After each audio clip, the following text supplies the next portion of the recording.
No topo da grande escadaria do edifício mais antigo do campus da Palma de Cima, em Lisboa, o Edifício 1, somos recebidos pela escultura Imaculada Conceição de Irene Vilar. Envolvida pelas formas expressivas do seu manto, o resplendor da candura da Virgem marca simbolicamente uma visão de entrada na Casa do Saber.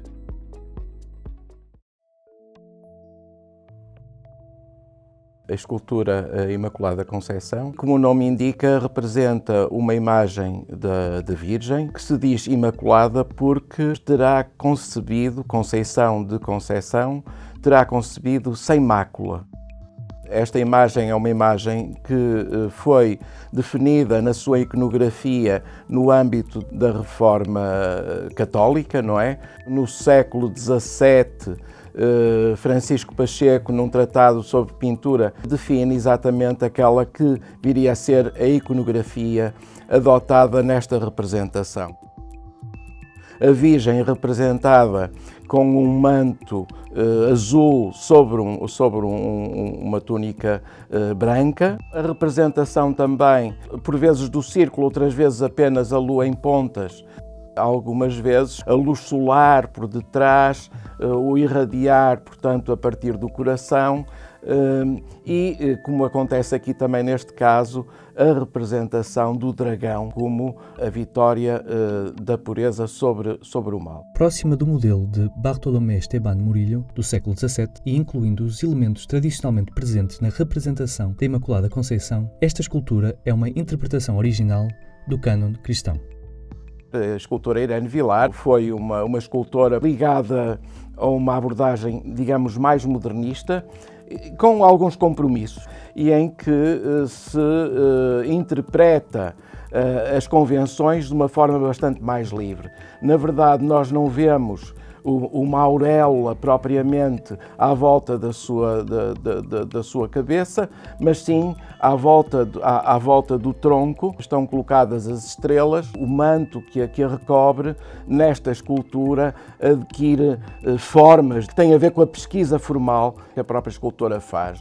Irene Vilar nasceu em 1930 em Matosinhos e foi uma escultora formada na Escola de Belas Artes do Porto, que se notabilizou pelo seu trabalho em estatuária, histórica e religiosa e na numismática. Ao longo da sua vida, a artista produziu inúmeras esculturas em Portugal e no estrangeiro, tendo sido agraciada com a Ordem do Infante D. Henrique em 1982 e tendo recebido também outros prémios nacionais e internacionais. Irene Vilar é uma escultora formada pela Escola de Belas Artes do Porto, que teve como mestre Barata Feio. Ela foi formada na Escola da Estatuária. Eram normalmente as figuras históricas que eram representadas com as suas capas e era nessa representação das capas que muita da poética, digamos assim, formal, da invenção formal, se fazia na estatuária. Tinha sido essa um pouco a lição de Barata Feio e que Irene Vilar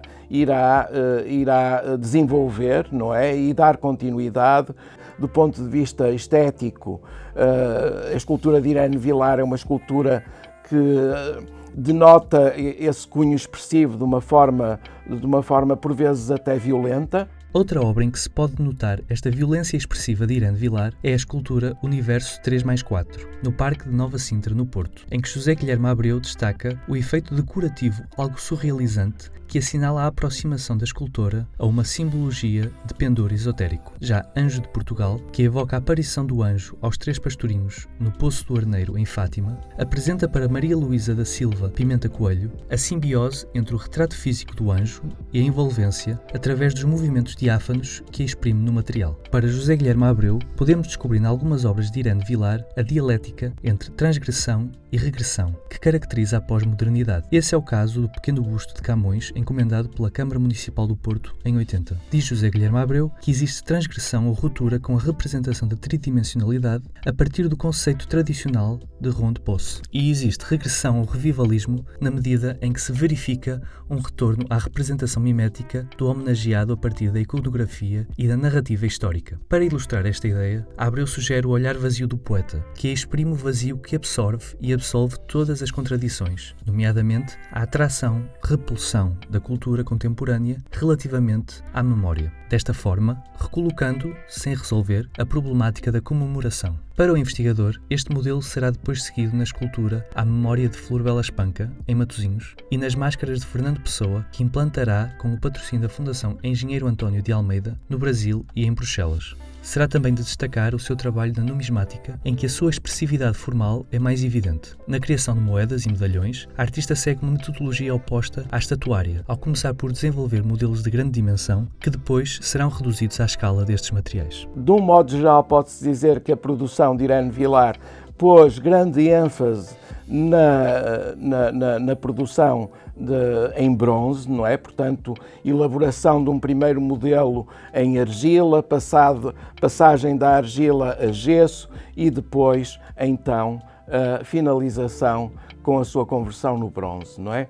Nesta peça é interessante também reparar que, por exemplo, a textura do bronze, tal como ela aparece no manto que recobre a figura, é uma textura rugosa, mais agressiva, digamos assim, quando, em contraste, o rosto e, sobretudo, a parte do tronco da figura aparece com uma clareza muito grande, muito polido e que reflete também a própria luz solar e dá esse efeito de resplendor. Este resplendor vem reforçar a vitória da pureza sobre o mal, representada pela vitória sobre o dragão, que segue de resto a descrição do livro do Apocalipse, tal como é desenvolvida por Carlos Azevedo em estudos de iconografia cristã. Deslocando o seu significado do contexto cristão para o contexto em que se encontra, poderemos ler nesta escultura um louvar da vitória do conhecimento sobre a ignorância, promovida pela Universidade. Desta forma, os alunos que entram no edifício 1 do campus de Lisboa da Universidade Católica Portuguesa são inspirados por este gesto grandioso, quase sublime, na tensão